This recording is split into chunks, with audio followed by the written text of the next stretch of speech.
నిన్న BRS party working president Kalvakuntla Taraka Rama Rao గారు చలో మేడిగడ్డనే పిలిపించిండు. వాళ్ళలాగా ఈ కాళేశ్వరం ప్రాజెక్టు, మేడిగడ్డ బ్యారేజు, ఆ పంప్ హౌజులు మేము ఏమీ నిషేధిత ప్రాంతంగా పెట్టడం లేదు. కాళేశ్వరం ప్రాజెక్టు మీరు పోవాలి, చూడాలి, ఈ రాష్ట్రానికి క్షమాపణ చెప్పాలని కోరుకుంటున్నాం. కానీ మీరందరూ ఏం చూస్తారా? అసలు కాళేశ్వరం ప్రాజెక్టుకి chief designer, chief planner, chief engineer మొత్తం నేనే కట్టించి చెప్పిన కేసీఆర్ గారు ఆయన పోయి చూసి అక్కడ కూలిపోతున్న మేడిగడ్డ బ్యారేజ్ చూసి రాష్ట్రానికి క్షమాపణ చెప్తే అది తగిన విధంగా ఉండేది.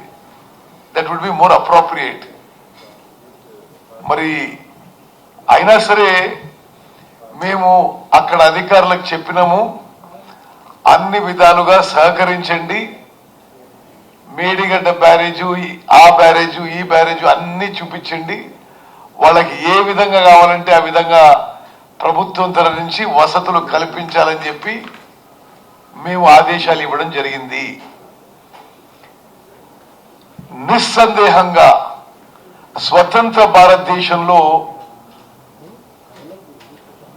ఇంత కరప్షన్, ఇంత మిస్గవర్నెన్స్, ఇంత మిస్మేనేజ్మెంట్, ఇంత ఫ్రాడ్ భారతదేశంలో ఎక్కడ జరగలేదని చెప్పి మరి మేము, ఇది మా సొంత అభిప్రాయం కాదు, controller and auditor general of India రిపోర్ట్లో అదే ఉంటుంది, నేషనల్ డ్యామ్ సేఫ్టీ అథారిటీ రిపోర్ట్లో అదే ఉంటుంది, విజిలెన్స్ డిపార్ట్మెంట్ రిపోర్ట్ అడిగితే కూడా అదే ఉంటుంది. మరి ఇంత పెద్ద కుంభకోణం, ఇంత పెద్ద స్కామ్ చేసి మీరు ఈరోజు మరి అడిగి పోయి చూసి వస్తామంటారు కదా, తప్పనిసరిగా మీరు చూడాలి. ప్రభుత్వం సైడ్ నుంచి మేము అధికారులకు ఆదేశాలు ఇచ్చినాం, వాళ్ళకి ఏమి పర్యటించదలుచుకుంటే సహకరించండి అని చెప్పి ప్రభుత్వం సైడ్ నుంచి మేము మనవి చేస్తున్నాం. సరే, ముఖ్యమంత్రి గారు నేను ఈ ప్రాజెక్ట్ గురించి చాలా సందర్భాల్లో చాలా విషయాలు చెప్పినాం. కానీ అది పదే పదే తెలంగాణ ప్రజానీకానికి ఎందుకు తెలియజేస్తుందంటే, ఒక పెద్ద ఫ్రాడ్ చేసి కొన్ని 10,000 కోట్లలో దోచుకొని ఈరోజు వాళ్ళేదో ఉల్టా చోర్ కొత్వాల్కు డాంటే అన్నట్టు దొంగతనం చేసింది వాళ్ళు, ఎవరో ఏదో కాన్స్పిరసీ చేస్తున్నారు, ఏదో తప్పు చేస్తున్నట్టుగా మా మీద చెప్పడం ఇది పూర్తిగా చాలా దుర్మార్గమైన చర్య అని చెప్పి మేము తీవ్రంగా ఖండిస్తున్నాం.